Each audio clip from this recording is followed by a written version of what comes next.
Good morning, my dear friends. Autumn is in full swing, so it's time for the trees to show their other beautiful side. That means many trees and many shrubs in autumn turn into these fantastic brown, golden, yellow, and red colors. And that's exactly what many of you are surely waiting for, and so am I. I'm starting this episode next to the Meta sequoia, a plant that changes color fantastically. Just look at how beautifully it's changing color. Its little needles. Unfortunately, it only remains this beautifully colored briefly. But if you want to see what it will look like in its full fiery color, I invite you to my Instagram, because there I'll be making short videos about individual plants that change color beautifully.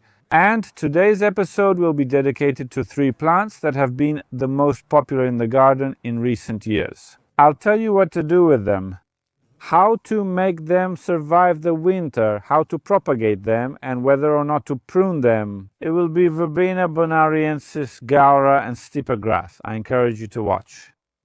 Stay tuned.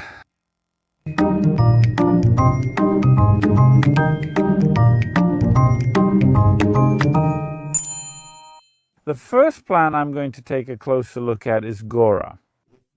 I have the impression that Gaura has become even more popular than Verbena bonariensis in recent years. In many gardens I've visited as part of the Wow Garden project, Gaura played the leading role. It also works great in many urban plantings. That's why I think that Gaura, together with Verbena and Stipa grass, is really a fantastic combination and can actually be found in any garden. At the very end, I'd like to ask you to write if you have such plant combinations. Let's move on to Gaura. Throughout the season, Gaura in its classic white form grows to about 1 meter 20. Of course, there are miniature varieties that are more pink and varieties that are white. In my garden, I mainly have this classic tall variety. It works fantastically all year round because it blooms for a very long time. It self-seeds really well. I'll show you how it has self-seeded, as there are already seedlings. And here in the south of Poland, it also overwinters very well. In what form does it overwinter? I'll tell you about that in a moment.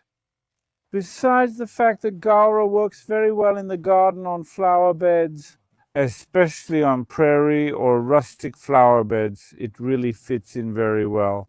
It also works great in container plantings, for the terrace, for the balcony, also combined with the plants I'll talk about later.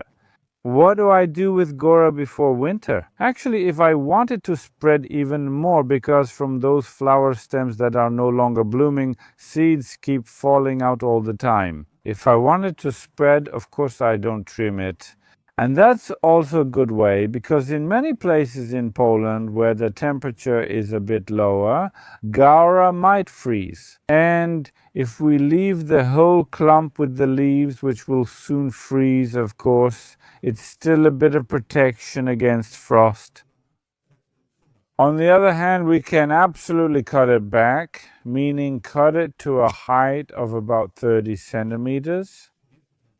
And cover the cut stems, for example, with some branches, or pile leaves on them, or mound a bit of soil over them. And then, for sure, in the next season, the Gaura will sprout from this mother plant, from this main plant. That's how it's been for me for several years. There's absolutely no problem. I don't cover it, and I don't trim it either. I leave it in the bed just the same way. I only trim it around the end of February, when I start doing the first early spring cleaning. Stipa tenuissima, my dear friends, is a grass that has really taken over Polish gardens in recent years. A beautiful grass that starts growing very quickly in the spring, looks great on those wavy flower beds, and really looks excellent together with Gaura. By the way, here you can even see some remnants of Gaura from the summer, and of course with Verbena bonariensis. And what should we do with it to make it so beautiful and to help it spread? Or maybe to help it self-seed. I'll tell you about that in a moment. What does Stipa tenuissima need to really thrive and feel good in flower beds? First of all, we can't overwater it. Stipa tenuissima is a type of grass that likes moderate soil moisture, but it doesn't like it too dry or too wet.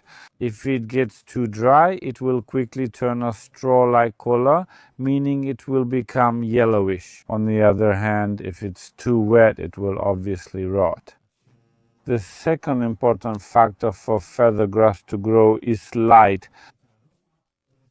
So in a shaded garden it will grow less vigorously than in one with full sun.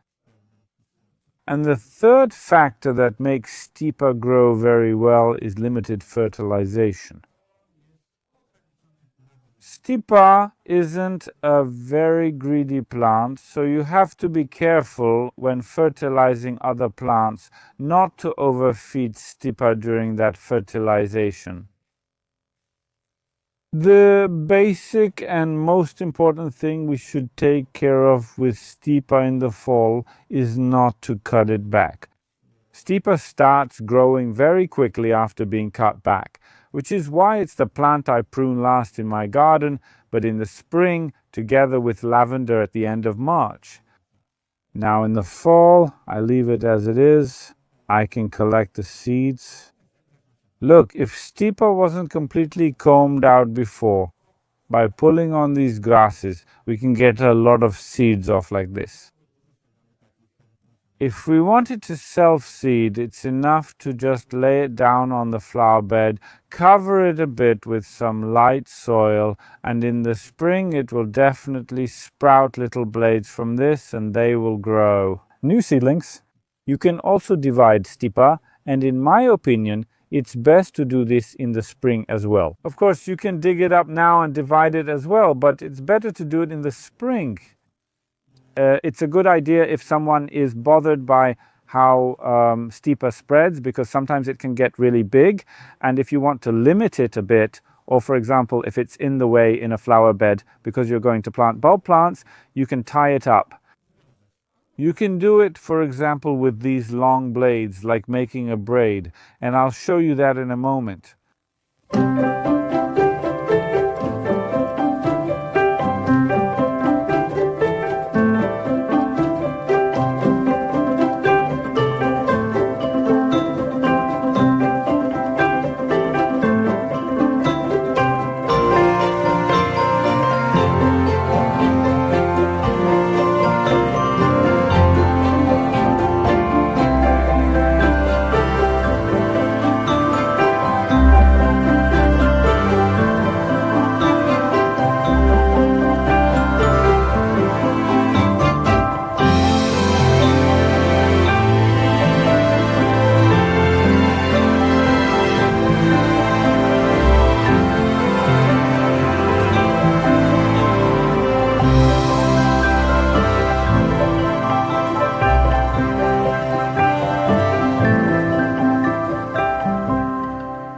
It's time, my dear friends, for the last plant from this great list. But before I tell you about Verbena, I encourage you, if you haven't subscribed to this channel yet, and statistics show that only 20% of people who watch are subscribed, of course, I encourage you to click subscribe, turn on the bell, and leave a comment. I reply to all comments, so I encourage you to do it. And the third plant in our list, in this super combo set that looks great in flower beds, is Verbena patagonica. Verbena patagonica, which in favorable conditions blooms basically from the beginning of June until mid-October, so that's a good few months. There are very few plants, especially in Polish gardens, that bloom for so long and so impressively. What do you need to do to make such a verbena bloom for a really, really long time? 3 ways to take care of verbena. If you don't want to do anything with it, if you want it to stay in this form in the flower bed, of course you can just leave it.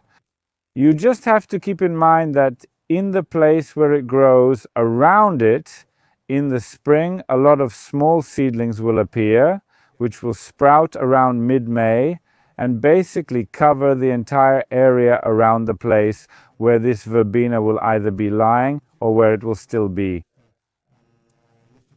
It will stand out above the other perennials. That's one option. You can also do nothing and leave it.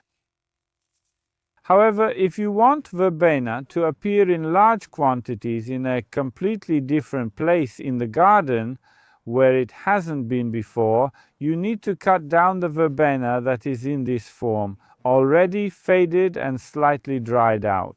We cut it at a height of 21 foot above the ground and take those flower stems, basically throwing them in the place where we want the verbena to self-seed, or we gently crumble everything that's in the flower head right there. Then in the spring, the young seedlings will appear exactly in that spot. And the third option, if you don't want the Patagonian verbena to self-seed excessively, then at the right moment, which is actually before the end of flowering, you cut all those stems at a height of 20, 30 or 15, 10 inches, depending on how thick the stems are. It's best to do this, of course, when there's no moisture and it's not going to rain, and of course when there's no frost, because verbena has square stems that are hollow inside, and it's good if not too much water gets in there and frost doesn't catch it. If you cut it like this, of course you'll limit self-seeding, but in addition, if you mound up the verbena a bit, meaning you add a little soil or bark around it so that it sticks out slightly, but those 10 sikimempt are covered, it will ensure that the verbena definitely won't freeze, and next year, from those last year's cuttings, meaning this year's, it will send out shoots very quickly. So, in fact, it will start sprouting at the end of April, and attention, subscribe to see by the end of May for Mother's Day. This year, my Patagonian verbena was already blooming precisely from those older cuttings. So if you want your verbena to bloom quickly and grow into large clumps, just do this. Mound it up, even add a little bit of evergreen branches, but not too much, so it doesn't get too warm there, because if it gets warm, it will start sprouting much earlier, and if there are bigger frosts at the end of March, for example, it might simply freeze, even though it's a bit protected here. I've shown you 3 plants that I can't imagine my garden without. Let me know if it's the same for you, that these 3 plants are the backbone of your garden, and if not, let me know which of these plants you would like to have in your own garden. Is it Gaura, is it feathergrass, or is it verbena? I encourage you to leave a comment, and don't forget to subscribe channel, and in the next episode I'll answer a lot of your questions. It will be a Q&A episode, and I warmly invite you to watch it.